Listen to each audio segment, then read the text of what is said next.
After watching 132 new shows for 2023, it is finally time to reveal my best and worst of the year in television. Let's talk about it.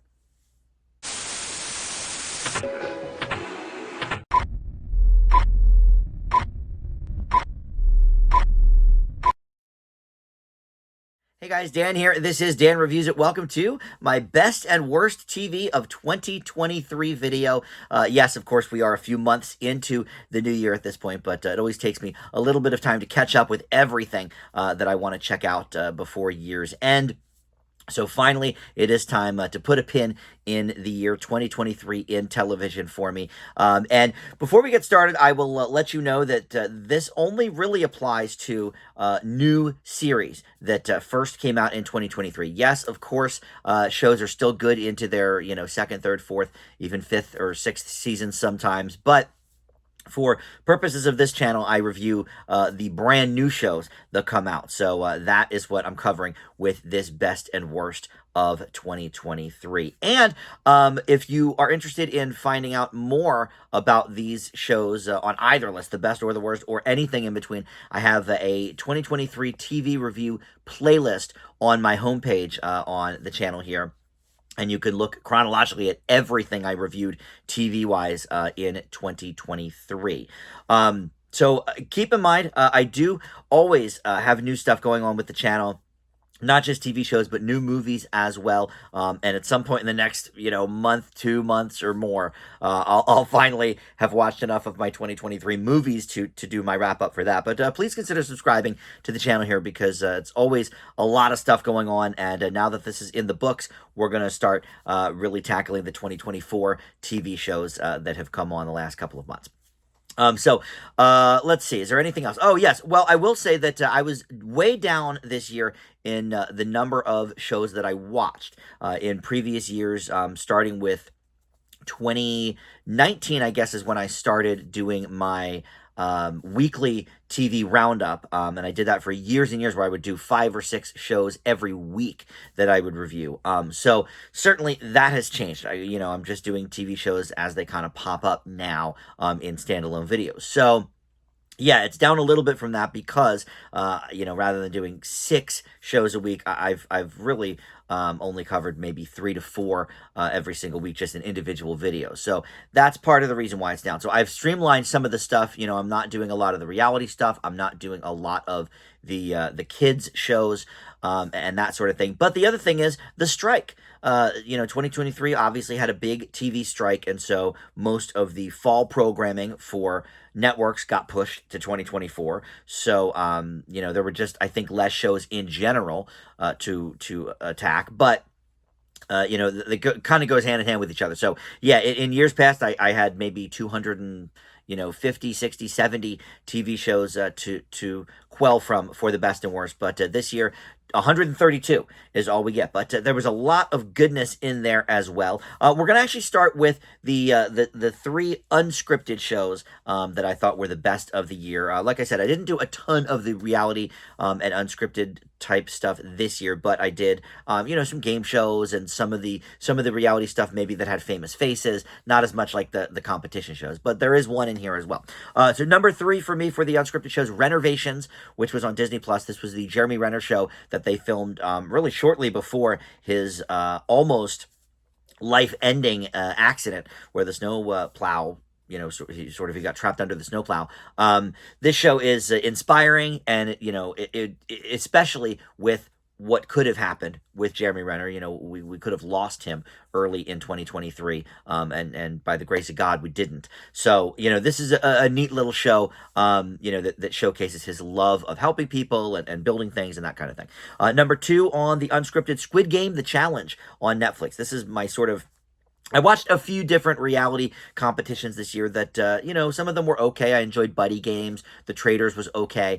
But this one was not as great as the original Squid Game. I believe that was probably in my top 5 the year that came out. But this, I think, will tide people over till season 2 of that. And it was pretty fun to see some of those games in action and get to know, some of the characters, some of the 456 characters as we went on.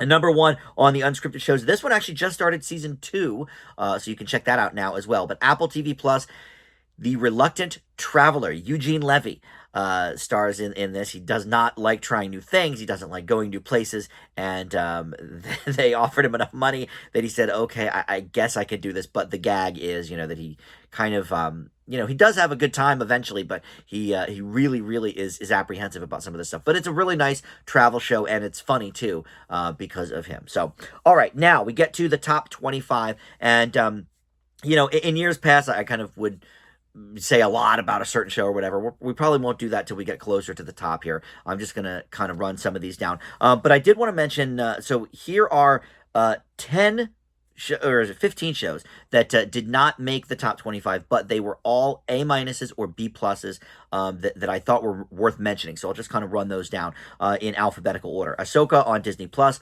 Bookie on Max, Bupkis on Peacock, The Company You Keep on ABC. Not too many network shows on here, but we've got The Company You Keep. The Crossover on Disney Plus. The Diplomat on Netflix. That's with Kerry Russell. Fellow Travelers on Showtime. Fired on Mars, adult animated series on Max. Found on NBC. That one recently wrapped up season 1. Hijack on Apple Plus, Koala Man on Hulu, Loteria Loca, that is a game show on CBS that just missed my unscripted list, Lucky Hank on AMC, Monarch, Legacy of Monsters on Apple Plus, Murder at the End of the World on FX, My Adventures with Superman on Max, My Dad the Bounty Hunter, that's animated as well on Netflix, Swarm on Amazon, Unprisoned on Hulu, and Unstable on Netflix. So a whole list to kind of check out that I wanted to at least acknowledge that these were pretty solid shows for the year, but didn't quite make my top 25.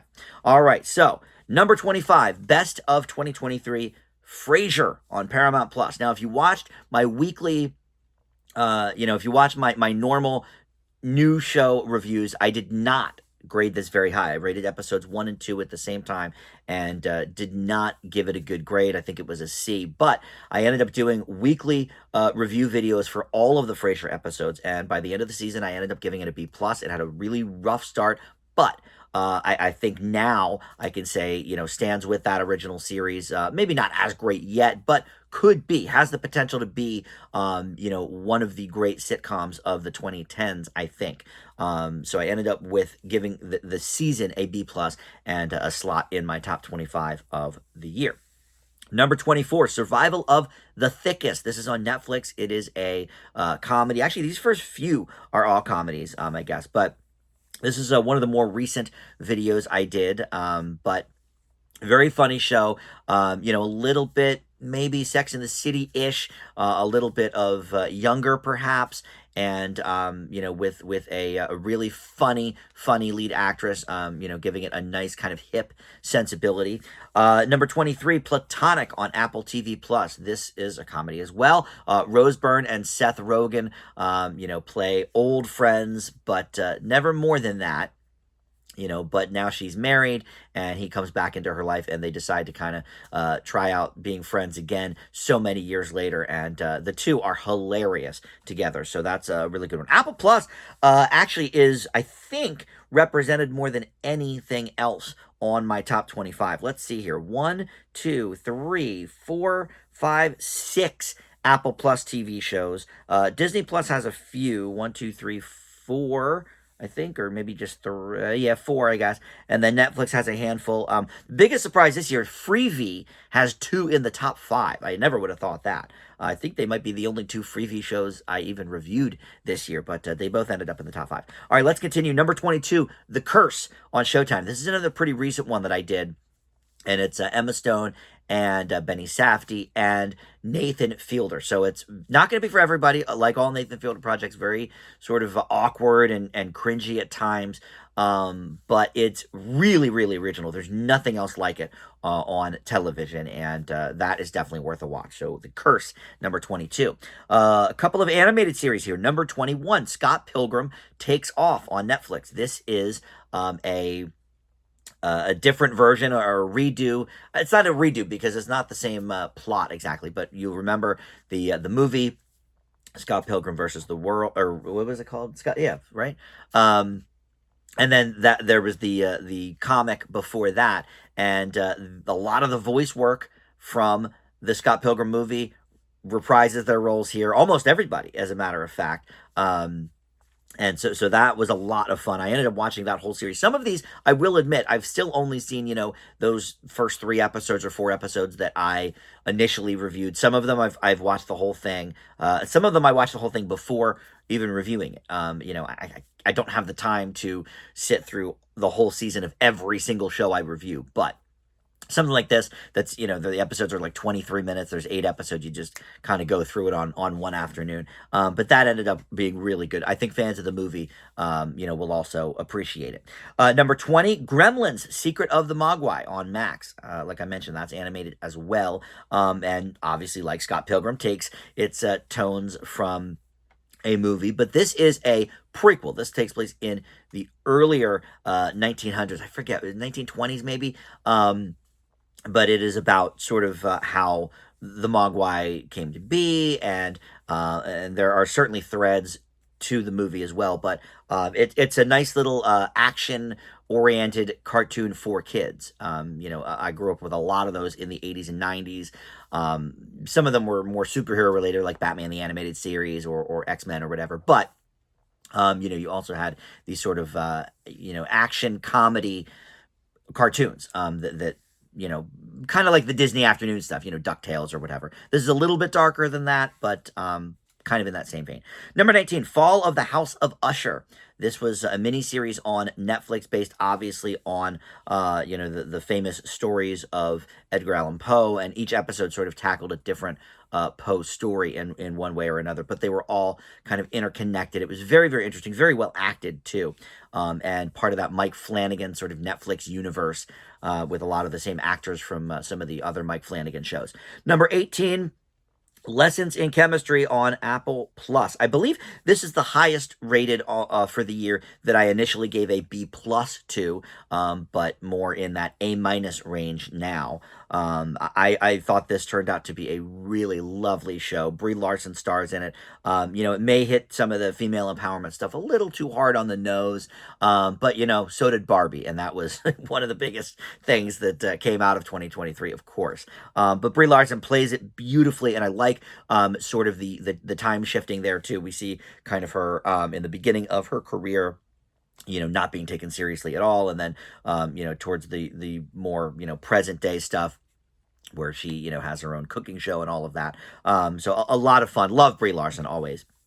Number 17, Percy Jackson and the Olympians on Disney Plus. You'll notice that a fair amount of these here in the bottom, like 10, are all based on some movie or some other project that we were maybe familiar with, and that can be certainly a blessing or a curse. But when done well, like it is in this, and this is done way better than the movies. The first movie was okay. The second one I didn't care for.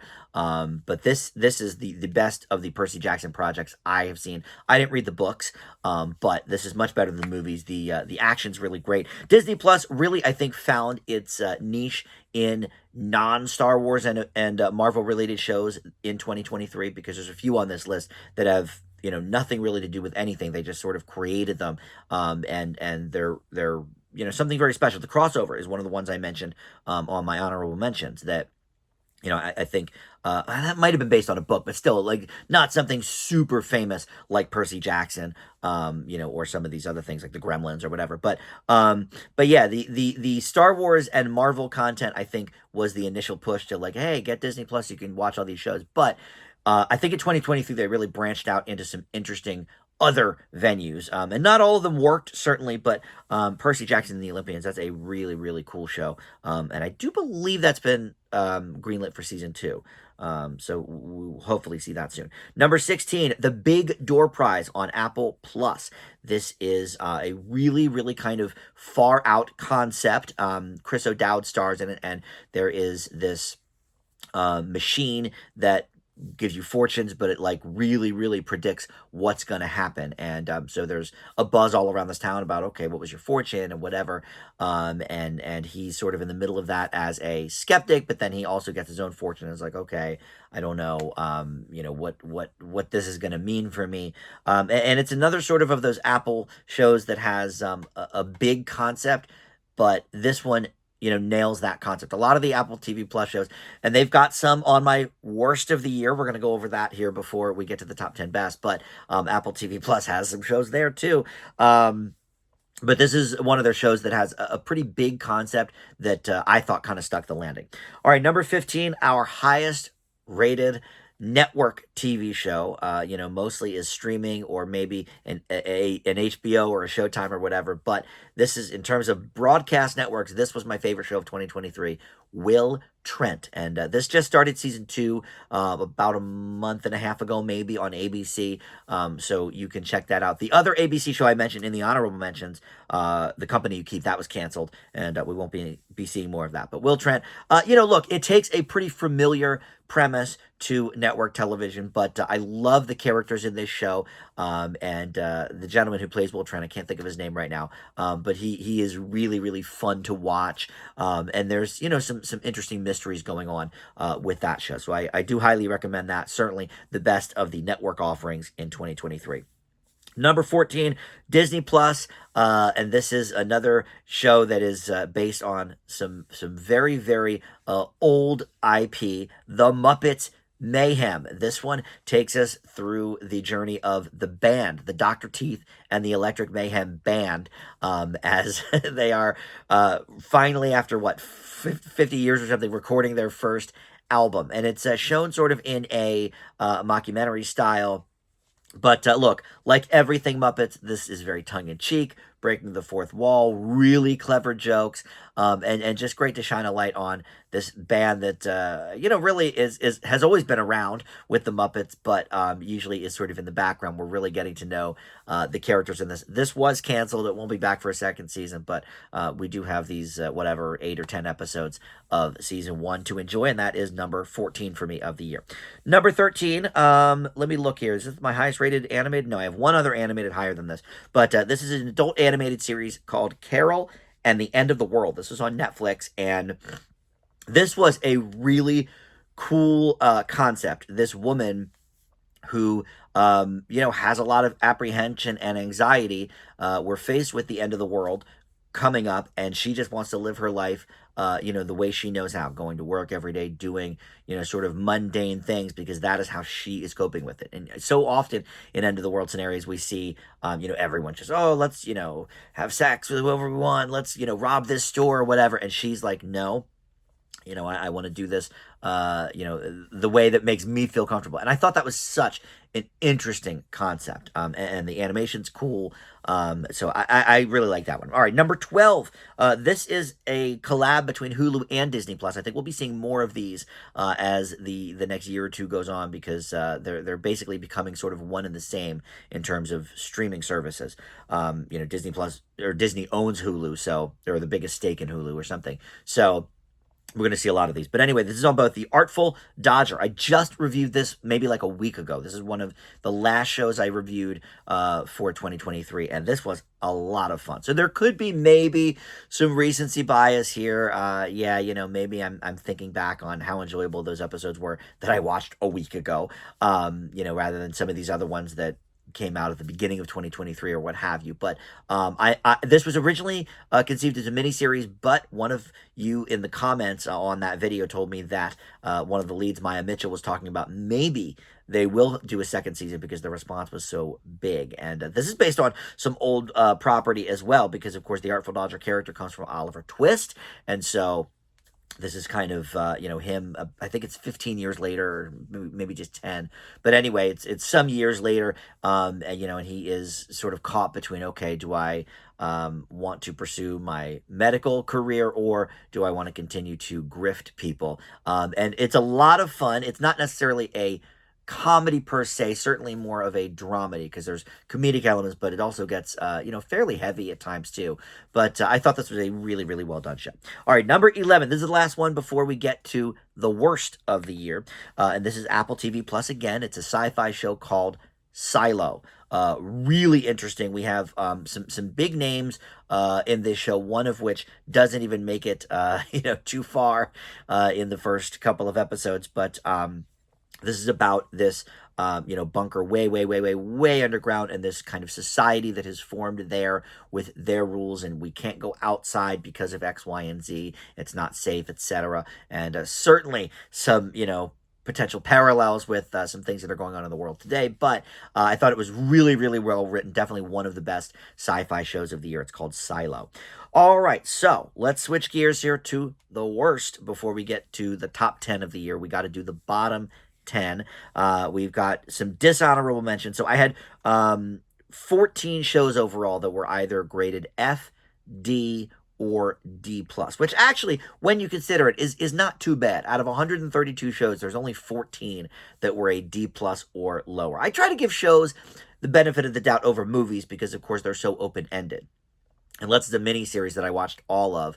Most shows take a couple of episodes to kind of get out of the gate, and so I try to give shows the benefit of the doubt. But these were just too horrible to be believed. So for the dishonorable mention, the bottom 4 that did not make the bottom 10. So these would be numbers 11 through 14 if I ranked them, but alphabetically: All the Light We Cannot See on Netflix, The Changeling on Apple Plus, City on Fire on Apple Plus. I told you there were some Apple ones here too, and then Glamorous on Netflix. And I don't think, some of these, I think All the Light That We Cannot See was a miniseries anyway. But Glamorous did not get a second season. The Changeling, I am not sure. I think that was not a miniseries, but I don't know if there's a second season coming. City on Fire, I think, was a miniseries. So we don't have to worry about them anymore anyway, but I would avoid those for now. And then here's your bottom 10 for 2023. Saint X, number 10. On Hulu. This is a really, really bland mystery about this beautiful vacation, and somebody goes missing, and it's just very, very standard stuff. We've seen actually a handful of these in 2023. Most of them end up more in the C minus type range, but this had some extraordinarily bad acting to boot. So that is number 10. Number 9, Alert: Missing Persons Unit on Fox. I don't know if this is returned for season 2 or not, but it was terrible. The acting is awful. I think this goes back to the very beginning of 2023, probably February, so it's been a while, but I think it was Scott Eastwood maybe was one of the leads, and whoever it was, he was terrible. And the storylines just weren't really going anywhere. They were trying to do this love will they or won't they thing with 2 of the leads. It didn't work for me. Number 8, and this is on the list, probably the one that's gotten the most discussion, and that is Velma on Max. Boy, this show is a dog. I will admit I laughed a few times, and no pun intended there, because it's of course Scooby-Doo based. I shouldn't have said the show's a dog, because guess what? There's not even a dog in it. Let's have a Scooby-Doo show where Scooby-Doo ain't even a part of it. It's all of these other characters, Velma and Fred and Daphne and stuff from before the Scooby-Doo years, which of course, in canon has had so many different times, because of course they were all kids at one point with a pup named Scooby-Doo and whatever. But this is them basically in high school.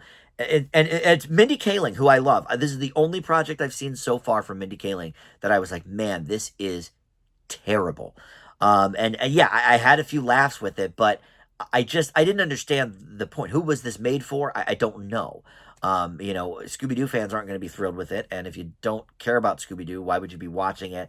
And it was breaking the fourth wall in all the wrong ways. It would be like, oh, what was the first scene is where they're like in the locker room, naked. And of course they're soaped up, so you can't see their boobs or whatever. But it's like the girls were in the locker room showering, and they were talking about how, oh, you ever notice how Sex and the City always had, the naked girl? It was just like, oh my God, this is terrible. Anyway, that's probably the most I'll spend on any of these shows, because why isn't it number 1? Because I did laugh a few times, but this is the show in the bottom that I'm just like, I don't know who this is made for and why this was even greenlit. Number 7, Praise Petey on Freeform. That's another animated series. Annie Murphy from Schitt's Creek is the lead of this. This one, I didn't get any laughs from. They were trying way too hard to be like weird and edgy and obtuse, and it just did not work for me. Number 6, CBS did not renew this for season 2, but we have 1 season of this horrible show, True Lies. This is an example of how to not make a great TV show out of a movie. Now I've never seen the movie, but I know everyone loves this movie, True Lies. But this was one of like three shows I think in 2023 that had this very same concept. And of course, it's the concept of the movie, so I can't fault it for that. But Arnold Schwarzenegger did a show of his own actually that was sort of like this on Netflix. Boy, I forget what it was called now, but that came out in 2023. Odd because of course he was in the movie of True Lies. But here again, terrible acting. I don't know how in 2024 we can't find actors on network television shows that can act their way out of a paper bag. Like these guys and gals are terrible on some of these network procedurals, and this one is probably the worst of the lot from last year in terms of the broadcast networks. Number 5, Obliterated on Netflix. This is the last one that I reviewed for 2023. I just put the review up 2 or 3 days ago. Oh, it's terrible. It had no business being a show. It should have been a 2-hour movie, and it would have been bad, but at least I could have understood the point. Like, okay, but why are we making 8, or I think it was 8 episodes out of this very, very thin premise? It just did not work for me. Again, terrible acting. That's something that most of these bottom 10 shows have in common is bad acting. All right, number 4, Free Ridge on Netflix. And this is actually a spin-off of another Netflix show that I didn't watch. I think it was the OA. Is that what it was called? But it had a very loose connection anyway, so it's not like I had to watch that show to understand what was going on here. But I didn't really like any of the characters. It was supposed to be a comedy, but it certainly wasn't funny. So that didn't work for me. That did not get renewed. I know that. Number 3, Liaison on Apple TV Plus. Apple has been the gold standard, I think, for streamers, and I think they probably still are in terms of your bang for the buck. They're still among the cheapest. I think $6 a month or something. But 2023, they really started putting some subpar shows out there. And number 3 and number 2 are both Apple TV Plus shows. This is actually, I don't know if they produced this one or if they just bought it, because I think it is French, but it is the guy. I never remember his name, but he played Thomas on Black Swan, the director.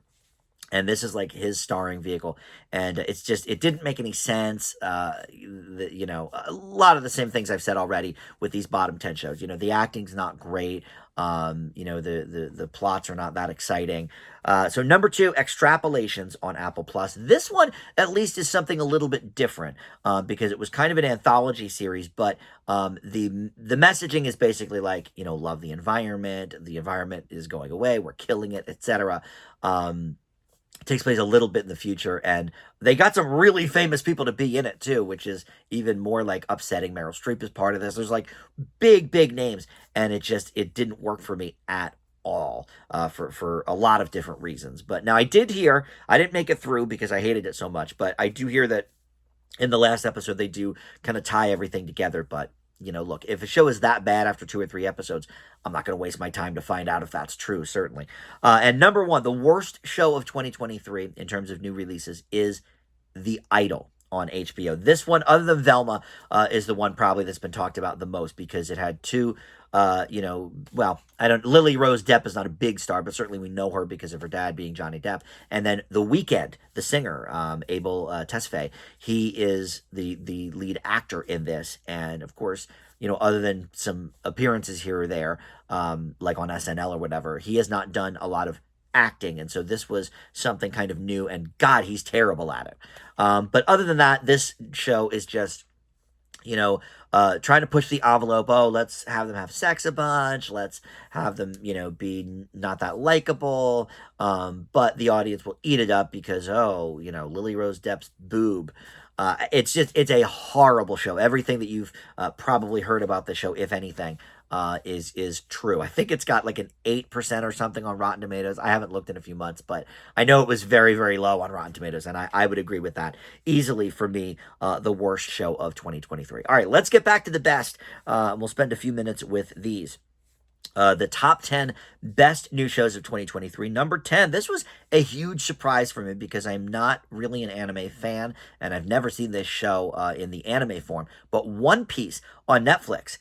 I mean, who knew? And this thing, uh, it has been beloved by everyone, both newcomers and fans of the original anime, and as well critics that never even knew what One Piece was. I knew what it was at least, and a little bit about the basics. I'd seen some of the characters, in their drawings, but I really was not prepared for how good this show actually is. It's so much fun. Obviously, the response has been very overwhelming, both critically and with audiences. So we are getting more seasons of this. I hope it runs for many, many seasons. Of course, with the anime, you have the characters not getting any older.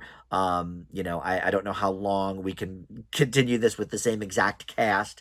Because the lead character is supposed to be pretty youthful. But we'll see how they can milk it. But I really love this. A lot of fun.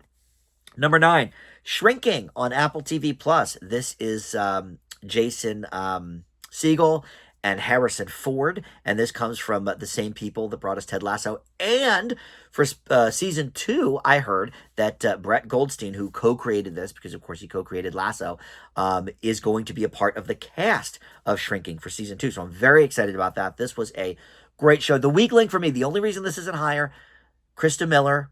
I know she's married to the guy, the showrunner that brought us Scrubs and all these shows that she's also a part of. I don't think she's very talented. God bless her. So every scene she shows up and I'm like, oh, her again. But everybody else, I really truly love in this. I think it's not quite to the level of a Ted Lasso. Few things are, but the fact that they hit. After hitting a huge home run with Ted Lasso, that they at least hit a triple with Shrinking. I think that's big. So that's my number 9 of the year. Number 8, my highest from the Disney group, Disney Plus, American Born Chinese. Didn't know what to expect with this, but it is a lot of fun. It is a family-oriented and family-friendly action comedy, I guess. And it takes, some of the ancient Chinese folklore and sort of, twists it for today, and today's youth. And the lead actor, who kind of came out of nowhere, I don't think I've seen him in anything. He was, really, really charming and charismatic. I don't know if we're getting a second season of this, but, yeah, American Born Chinese, a lot of fun on Disney. Number 7, Tiny Beautiful Things on Apple TV Plus. This is my highest one for Apple, for the year. And, this features Catherine Hahn in the lead role. It is a sort of, finding yourself, I don't want to say midlife crisis kind of show, but certainly finding yourself as an older person, in this case specifically an older woman, and, dealing with a lot of changes in your body and also changes within your family. Your kids are growing up. You feel a little bit lost. I thought this was some great character work for Catherine Hahn, and one of the more compelling dramas of the year for sure. Number 6, my highest rated animated series. This is on Max, and it is called Scavenger's Reign. It is a sci-fi series with really, really interesting stuff going on. A lot of cool creatures. The animation style is cool, and the characters are very, very unique and interesting. I just reviewed this fairly recently, maybe 3 weeks ago or something. And I said then that it's probably my highest rated sci-fi of the year, and that's certainly true. But it's also my highest rated animated show of the year. I love that streamers have allowed these creators to kind of really think outside the box on some of these more adult animated shows. And I don't think this is adult animated in the sense of like they're cursing a lot or anything like that. I just think it's very heady. It's definitely not for, young kids, like a lot of other animated shows, but it's also not adult in the sense of like, oh, let's throw in a lot of curse words. No, it's really heady stuff, and very interesting to watch. This started out, I think, as a Cartoon Network short, if I'm remembering that right. All right, the top 5. This one cleaned up big at the Golden Globes and the Emmys. My number 5 of the year is Beef on Netflix. No doubt you've heard a lot about this show, if not from the show itself, from all the awards that it won. I have no notes on that. I think it definitely deserved, to win the best mini-series of the year, or limited series, whatever they call it these days. The acting here is great, and it's two people that maybe necessarily are not even very likable, the characters. Ali Wong and Stephen Yeun play them, and the characters are not very likable, to be honest, but they make it work because of how interesting and complex the characters ended up becoming. So that was a really good show. All right, number 4 from Freevee. I don't know. Freevee's had a couple of decent shows. There was one called Sprung a couple of years ago that was pretty funny from Greg Garcia, the creator of Raising Hope and My Name is Earl. But this year they hit it out of the park with this one because this was also nominated for many things at the awards this year. Jury Duty. This is such a crazy concept. So if you don't know, I'll just briefly tell you that essentially everybody is in on this as a scripted show except for one guy, and that makes it a little bit of an improv exercise for some of the cast. But James Marsden plays himself, and basically it's these people selected for a jury, and everybody is being weird and quirky or whatever the people have written for them. But there's one guy who has no idea that it's all staged. And he doesn't realize that James Marsden isn't really that much of a dick in real life and all of this. It's hilarious. Very, very clever. So that's number 4. But an even better show on Freevee is number 3. This got no attention.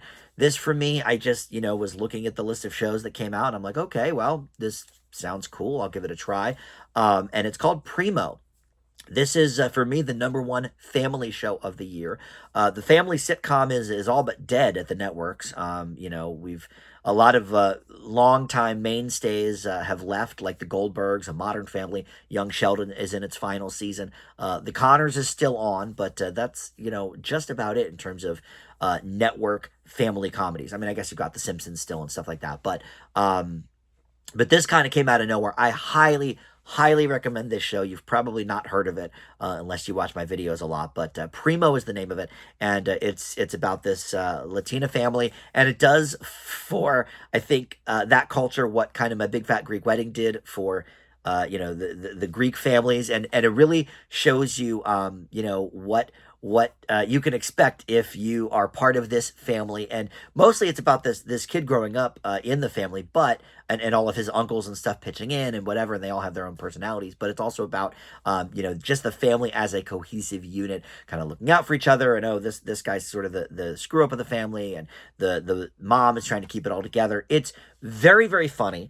And for a show that I didn't even hear about, I want to get the word out on that. It was a great show to watch. My number 3 of the year is Primo. These top 2 I know you've heard about because a lot of buzz about them. Number 2, Poker Face. This is with Natasha Lyonne. It is on Peacock. The only Peacock entry I have this year on the best of the year. I think that includes all the honorable mentions. Oh, no, Bupkis, I guess, is on Peacock as well. But for the most part, Peacock not necessarily bringing the best shows of the year, but Peacock's great because you can watch a lot of older shows on there, and of course you can watch all the recent NBC stuff, like the most recent SNL or whatever, and some of that stuff they put on live as well. But Poker Face came out at the very, very beginning of 2023. I think it was only the second show that I reviewed for the entire year. And boy, what a home run. It's still, makes me happy to think about. We're getting a season 2 of this, thank God. But the response has been good by both critics and audiences. Natasha Lyonne takes sort of that classic 70s mystery of the week that shows like Columbo kind of, carried the torch for, and sort of set the template for, okay, this is how we could do a good hour-long mystery with some comedy elements, but also a compelling mystery. And these episodes, while they do have like a little bit of a thread, are basically standalone. And of course, in the day and age of streaming and binging, you're not going to just put on a show and start with episode 4. But, eventually some of these shows do end up on cable or whatever if they last long enough. So I could see this going to like a USA or, one of those Universal owned networks. And you could just kind of pick it up and watch it wherever, and it still works. And God, Natasha Lyonne is so great. As I forget the character's name, but the lead detective. So love that. But look, there can only be one number 1 show of 2023. And for me, there was not even an option. It's The Last of Us on HBO. This blew the doors off of the dump. I I didn't play the game. The video games I play are like Mario and stuff. I don't play a lot of these, long form, like, story based games, I guess you could call it. But obviously, I was aware of what The Last of Us was, and I did a big long video here with my buddy Tim about this show, which I wanted to do because he has played the games. I think this was the season over by the time we did the review. I think maybe it was because I wanted to watch all of it before I really gave it a grade. I think that's true, or maybe we did have it. Whatever the case is, this is easily the best show of the year. The acting is outstanding. There's one episode kind of in the middle with Nick Offerman and Murray Bartlett that is certainly a little bit part of the thread of the show, but is also almost a standalone episode, and it's some of the finest writing. I mean, it's one of the best episodes of television that there's been, at least in the last 10 or 20 years, let's say. And I think it's an episode that people are going to be talking about for the next 10 or 20 years as a template of, wow, this is how you do an offshoot episode or a standalone episode of an overarching show. I don't have many bad things to say about this show, if any. And boy, oh boy, it's just fantastic. Easily the number one show for me of 2023. And I think for a lot of people too, it was a big hit. And we're getting a season 2 of that hopefully this year. I think it's in production right now. But obviously Pedro Pascal, very, very busy dude. But I think this, will continue, hopefully, the greatness that season 1 has put out. So, all right, well, look. That will do it. My best and worst of the year. A lot of stuff, hopefully, that I've turned you on to that you can check out. And like I said, the best and worst movies of the year, we're probably a couple of months away from that. I have, I think, 182 movies or something in the can for 2023, but there's many, many more on my list that I would like to get to. So, look, time is a construct, right? So we'll get to it when we get to it. But we can look forward to some of my 2024 TV videos starting this week. I'm finally going to sit down and watch Mr. and Mrs. Smith, for example, and all the new network shows that got pushed back because of the strike that didn't start airing until February or so. I'm going to tackle those. So a lot to look forward to this year in 2024 in terms of TV. I thank you for your time. Thank you for finding this video. Please consider subscribing down below. Hit that like button as well, or comment. What was your favorite show of 2023? Did you like The Last of Us as much as I did, or Poker Face, or some of these other ones? Let me know in the comments. All right, thanks for watching. We'll see you next time. Bye.